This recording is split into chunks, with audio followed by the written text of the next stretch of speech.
Les dessous économiques de l'interdiction faite aux entreprises israéliennes de participer au salon d'armement en France Eurosatory ne sont pas ce qu'on croit. Par ailleurs, l'autorité de l'innovation booste les startups israéliennes depuis le début de la guerre. Cette semaine, un petit tour de la presse économique, comme toujours, avec le docteur Daniel Guggenheim. Daniel, bonjour et bienvenue. Bonjour. Ça a beaucoup jasé, Daniel, avec le salon Eurosatory en France. On en a même parlé, en tout cas du volet politique sur cette antenne, mais peu du volet économique. 74 sociétés israéliennes qui devaient être présentes sur ce salon ont été évincées. Interdites de salon. Oui. On ne sait pas d'ailleurs le résultat définitif, parce que je sais, vous avez parlé du volet politique, je sais que c'est en cours encore maintenant de discussion si c'est une décision définitive ou pas, puisque en plus, il faut savoir que celui qui organise cette exposition est une société privée du nom de Coget, c'est pas le gouvernement français. Donc, c'est militaire, hein, on l'a pas dit, mais c'est une exposition militaire. Il faut bien sûr le préciser. C'est important parce que, bien entendu, ça fait partie aussi du chose que Israël et la France ces derniers temps ont été assez concurrents d'ailleurs sur ce plan de vue militaire, c'est bien de le souligner.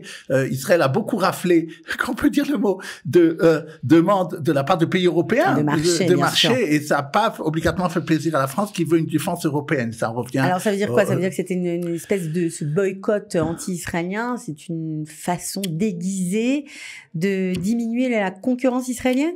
En tout cas, c'est sûr que ça leur fait plaisir, parce qu'il faut savoir que pour Israël aussi, c'est très important. Ça représente dans que la balance commerciale israélienne, dans les exportations, les ventes d'armes sont extrêmement importantes. C'est des dizaines de milliards de shekels par an.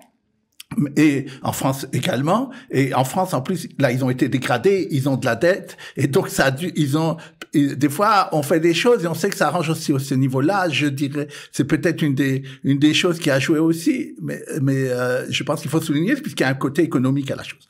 Maintenant, pour revenir donc au fait, il faut dire aussi que, à part Israël, c'est seulement la Russie qui a été exclue de ça. Il faut souligner que depuis la guerre de la Russie, avec la Russie face à l'Ukraine, la France n'a peut-être jamais autant, et l'Europe, acheté de gaz ou de pétrole de Russie par des pays interposés. Donc toujours dans l'économie, il y a des choses qui sont un peu on se rend compte qu'il y a une petite, certaine en tout cas, hypocrisie. Parce que même si, en plus de ce que vous nous racontez par rapport à la Russie, mais si Israël a été exclu de ce salon, les échanges, malgré tout, en bac, continue. Oui, et il faut souligner encore 2 points. Que d'abord, les filiales françaises des sociétés israéliennes, eux, n'ont pas été exclues.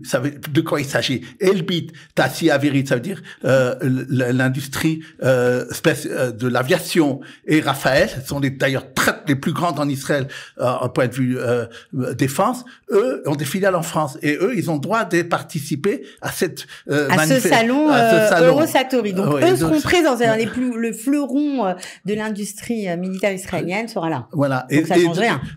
On peut le dire. Et en plus, il faut souligner que, par exemple, Thales est très intéressé, qui est une grande société française. Là, à mon avis, une des plus grandes, si la plus grande point de vue de militaire. Elle vient d'acheter une société de satellite israélienne. Et il y a quelques semaines de cela, une société de cybersécurité israélienne. Et d'après, j'ai vu même des sites internet en français, ça l'a mis au top 5 en cybersécurité. Donc, quand on a besoin des sociétés de haute technologie israéliennes qui sont pionnières dans le monde dans toutes ces technologies, les industries françaises savent les trouver. Voilà. Donc, finalement, c'est une information qui a fait beaucoup de bruit, mais en coulisses, les échanges continuent. Alors, les Israéliens sont-ils matures financièrement, Daniel? On se pose la question. En tout cas, la Banque Hapoalim se la pose. Oui, tout à fait. C'est une étude qui a été publiée cette semaine par la presse israélienne, en particulier par Yediot Ahronot, qui a fait avec la Banque Hapoalim un sondage des gens, comment ils se sentent depuis la guerre, point de vue économique et financier. La première chose, et qui ne nous étonnera pas, qui sort de ce sondage, c'est une inquiétude. D'abord, 50% des Israéliens disent qu'ils sentent que depuis la guerre, point de vue économique, ils ont été touchés. Ce n'est pas étonnant. Et 70% se disent inquiets pour leur avenir économique. Et c'est normal aussi. Il n'y a pas trop de perspectives, on va dire. Oui, vu ce qu'il y a maintenant. Ça, c'est et donc ça montre d'ailleurs le sérieux de cette étude, puisque ils n'ont pas voulu masquer des choses lorsqu'il y avait des problèmes qui ont été dits. Alors, il y a un mythe quand même sur les Israéliens qu'ils vivent à crédit. Est-ce que c'est vrai? Est-ce que c'est toujours vrai? Alors justement, d'après ce sondage-là, 47% de ceux qui ont été interrogés ont dit qu'ils n'ont pas pris depuis 5 ans plus d'emprunts, et même pendant la guerre. C'est bien sûr, ça exclut les mashkantaot, parce oui, que bien sûr, mais des emprunts à la consommation. Des emprunts à la consommation. Et donc, ça prouve que ils sont pas rentrés dans des difficultés financières trop importantes. Ils ont peut-être réduit, je sais pas, des conventions. En tout cas, ils se sont arrangés pour ne pas avoir à emprunter plus, ce qui est bien aussi. Il faut dire aussi qu'ils n'ont pas envoyé de fonds à l'étranger. On ne voit pas d'évasion fiscale, d'évasion de capitaux à l'étranger, comme ça s'était passé au moment de la réforme. Ce qui explique d'ailleurs la stabilité du shekel malgré la guerre. On a un dollar aujourd'hui qui est en dessous de 3,70 par rapport à un shekel, donc c'est dû aussi à ça. Il parle aussi des dépenses plus importantes pour l'Israélien sont bien entendu les dépenses de l'alimentation et du logement, ça ne nous étonnera pas. Et enfin, et ça, la Banque Hapoalim le souligne de façon très positive, c'est le taux d'épargne des Israéliens. 66% des Israéliens, 2/3 des Israéliens disent qu'ils épargnent. C'est plus important que la moyenne dans les pays occidentaux. Et ceux qui ne le font pas, c'est ceux qui n'en ont pas les moyens, soit qui ne savent pas qu'il y a des possibilités pour eux, comme je dis souvent les casse-pites, qui sont une épargne sans liquide, sans risque. Et donc c'est un manque des fois d'informations, mais disons en gros, c'est aussi une bonne chose que les Israéliens sont des bons épargnants. Bon, c'est plutôt une bonne nouvelle. Alors, puisqu'on parlait d'épargne, on parlait de dépenses, on approche de Shavuot, on sait que c'est comme toutes les fêtes, on va dire que c'est un moment où les Israéliens consomment. Oui. Est-ce qu'on connaît un peu la teneur du panier et le coût surtout du panier que nous allons avoir pour Shavuot?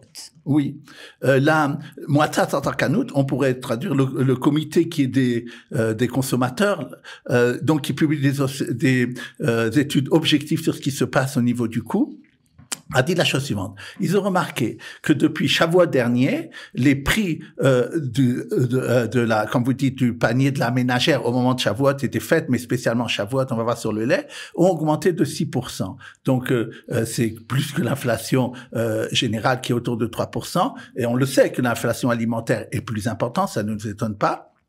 Mais il note que il y a effectivement des soldes souvent dans les super à ce moment de Shavuot pour tout ce qui est du lait. Malgré cela, on a des augmentations importantes sur les produits laitiers juste avant Shavuot.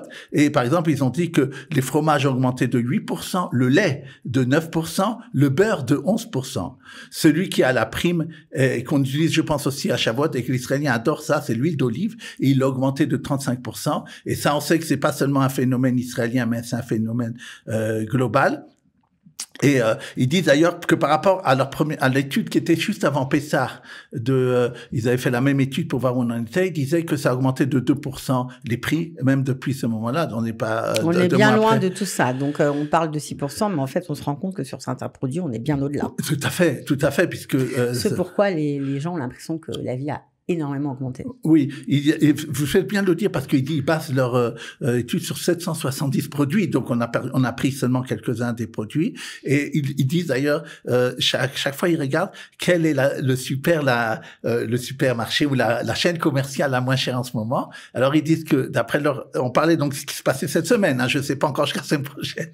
Pour l'instant c'est Rami Levy qui a la prime, et celui qu'on pourrait dire qui est le pire qu'il note, c'est Mega Bahir. C'est d'ailleurs, c'est ésotérique. Vous allez vous faire des ennemis, Daniel. Voilà. Mais comme j'ai dit, c'est objectif et c'est des choses qui ont été... Bon, ok. Alors, on va terminer avec une bonne nouvelle, comme chaque semaine, nouvelle économique, évidemment. Les startups disent merci à l'autorité de l'innovation et on peut comprendre pourquoi. Oui, je pense d'abord c'est un sujet important pour nos auditeurs parce que certaines personnes viennent nous contacter pour savoir justement, pour pouvoir savoir comment avoir des fonds lorsqu'on a une start-up en Israël, puisque le conseil économique que nous donnons ici comporte aussi sur ce genre de sujet. Et donc, elle a fait, la ministre de la Recherche, de la Science, a fait une déclaration cette semaine où elle a dit comme ça: depuis le début de la guerre, nous avons eu 247 demandes de start-up israéliennes et que nous avons acceptées, et nous avons donné 1,2 milliard de shekels. Donc c'est une somme assez importante, et elle tenait à le dire, et ça veut dire que il y a, de la point de vue de l'autorité de l'innovation, une certaine flexibilité à l'heure actuelle. Si des gens veulent avoir des fonds, pour le savoir, il faut le savoir. Elle a dit aussi une chose très intéressante: il lutte énormément contre le boycott académique d'Israël. C'est un sujet politique, mais c'est un sujet qui nous touche à tous, et ils ont investi là-dedans 90 millions de shekels. Et d'ailleurs, pour les rapports académiques entre Israël et les pays, la ministère de la Recherche a donné des chiffres aussi assez intéressants. L'Europe, d'ailleurs, c'est le mieux, c'est 38% des rapports académiques, 25% les États-Unis et 10% le Pacifique, dont 3% la Chine dedans. Une dernière information à ce niveau-là qui a été donnée, à part ce qu'on a parlé de l'autorité de l'innovation, elle a créé un nouveau fonds qui s'appelle en hébreu Yuzma 2, c'est-à-dire initiative. C'est un fonds qui est doté de 700 millions de dollars.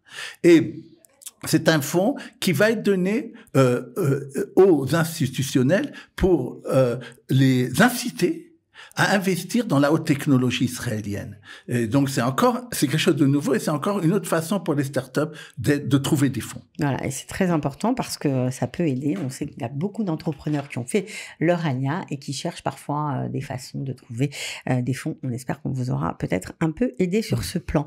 Voilà, merci beaucoup Daniel. On se retrouve la semaine prochaine. Merci.